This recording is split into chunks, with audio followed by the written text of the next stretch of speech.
राकेश ओलासर यांना निरोप देण्यासाठी या ठिकाणी जमलेलो आहोत. खरंच त्यांच्याकडून चार्ज घेताना आणि त्यांच्याबद्दलच्या भावना आपल्याकडून ऐकताना मला खरंच खूप आनंद होत आहे. जेव्हा जेव्हा मीटिंग्स वगैरे होतात आणि त्या मीटिंगमध्ये त्या जिल्ह्याचा जो आराखडा असेल किंवा त्या जिल्ह्याचं जे काही मांडलं जातं, खरं तर ह्या जिल्ह्यात मी काम केलेलं असल्यामुळं हा जिल्हा थोडाफार मला माहिती आहे. खूप माहिती असं बिलकुल दावा करणार नाही, परंतु वरवरून मला हा जिल्हा माहिती असल्यामुळं खरं तर ज्या स्टेट लेवलच्या मीटिंग्स मध्ये ज्या पद्धतीनं राकेश ओलासर म्हणजे अहिल्यानगर बद्दल जे काही सुद्धा मांडत असताना किंवा त्या जिल्ह्याचं जे स्टॅटिस्टिक्स आम्ही बघायचो आणि 2.5 वर्षाचा कार्यकाल यशस्वीरित्या पार पाडताना त्यांनी ज्या पद्धतीनं काम केलेलं आहे ते खरंच म्हणजे नेत्रदीपक आहे आणि खरंच वाखाणण्यासारखं आहे हे या ठिकाणी मला नमूद करावंसं वाटेल.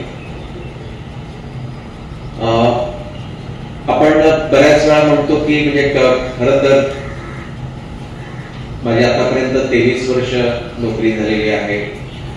नागपूर, अकोला, अमरावती, संभाजीनगर, अहिल्यानगर, रायगड, मुंबई, सांगली, ज्यामध्ये म्हणजे आपण म्हणतो ना की पूर्वेपासून पश्चिमेपर्यंत सगळीकडे. पण मी एक बघितलं की हा एक असा जिल्हा आहे की ज्या ठिकाणी व्हरायटी ऑफ क्राईम, पॉलिटिकल सर्व प्रकारच्या कॉम्प्लेक्सिटीज, सर्व प्रकारचे लॉ अँड ऑर्डर्स, म्हणजे पोलिसांच्या संबंधात जे म्हणून चॅलेंज असेल ते या ठिकाणी आहे. म्हणजे जसं म्हणेल की एखादा प्रोबेशनर असेल त्याच्यासाठी म्हणतो ना की एक म्हणजे त्याच्यासाठी एक शिकण्यासाठी इथं काय नाही असं नाही, असा हा एक आगळा वेगळा जिल्हा हा एक अहिल्यानगर. आणि त्या अहिल्यानगरचं नेतृत्व जे 2.5 वर्ष खंबीरपणे करणारे आणि त्यामध्ये 2 मोठ्या निवडणुका ज्या आहेत त्या अगदी समर्थपणे पार पाडणारे जे ओलासरांच्याकडनं इथं मी चार्ज घेताना मला अत्यंत आनंद होत आहे. आणि खरं तर त्यांनी जी काही बैठक बसवून दिलेली आहे, एक चांगलं फाउंडेशन घालून दिलेलं आहे आणि त्याच्यावरती खरं तर काय की बऱ्याच त्यांनी ज्या गोष्टी घालून दिलेल्या आहेत त्याच्यातून मला फक्त पुढे चालायचं. मला असं वाटतं की मला नवीन फार काही करायची गरज पडणार नाही आणि मी फार काही म्हणजे नवीन करणार पण नाही. या सगळं म्हणजे तो काय की खरं तर म्हणजे इथं डे टू डे आपण गोष्टी जर आपण करत राहिलो तेच खूप आहे. नवीन करायला मला वाटतं की फार आपल्याला हे राहणार नाही, कारण इतका मोठा क्राईम, इतका लॉ अँड ऑर्डर आणि तुम्ही सगळेजण मी आता म्हणजे तुमच्या ह्या गोष्टी ऐकतोय, तुम्ही सगळेजण समर्थ आहात म्हणजे हे सगळं पेलण्यासाठी.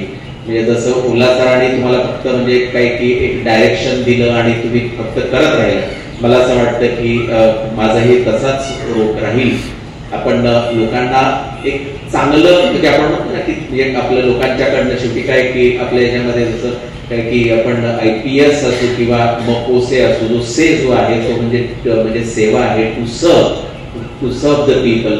त्याच्या लोकांच्या ज्या आपल्याकडनं अपेक्षा आहेत तर त्या अपेक्षांना आपण म्हणजे काय की आपण त्यांच्या खात्रीमध्ये आपण म्हणजे हे म्हणतो ना की त्यांच्या एक परसेप्शन आहे एक म्हणजे कमी जास्त असतं. म्हणजे काही तुम्ही रायगड जिल्ह्यातून आलो, काही लोक चांगले म्हणतील, काही लोक मिश्र प्रतिक्रिया असतील, पण किमान लोकांना जे आहे तर ते आपण एक चांगली सेवा देण्याचा निश्चित आपण प्रयत्न करू. मगाशी दत्ता या ठिकाणी बोलले, मी त्याला ओळखलंच नाही, म्हणजे मी आता जवळजवळ 18 वर्षानंतर त्यांना बघतोय. म्हणजे त्याचा आणि माझा म्हणजे माझ्या बरोबर तो काम करत होता आणि आमच्या अशा आठवणी आहेत की म्हणजे आम्ही त्यावेळी दोघंही गेलो असतो. इतकी भयानक परिस्थिती होती, म्हणजे प्रचंड असा तो जो प्रसंग होता त्या ह्याच्यामध्ये त्यांनी सांगितलं आणि आम्हाला एक निर्णय घ्यावा लागला, तो त्यांनी कथन केला. असा प्रसंग त्याच्याबरोबरचा आहे आणि मला आपल्या सर्वांच्याकडून म्हणजे मी म्हणजे सहकार्याचीच म्हणजे मी अपेक्षा व्यक्त करतो.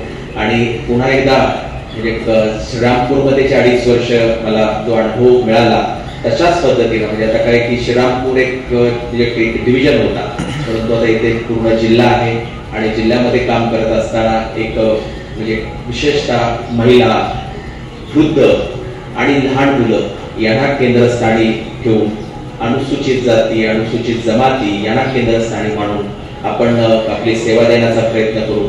आणि जी अहिल्यानगरची जी परंपरा आहे, अनेक अधिकाऱ्यांनी जसं आता म्हणजे राकेश ओला सरांनी जी एक चांगली परंपरा घडवून दिलेली आहे, मला असं वाटतं की त्यालाच आपण पुढे नेऊया.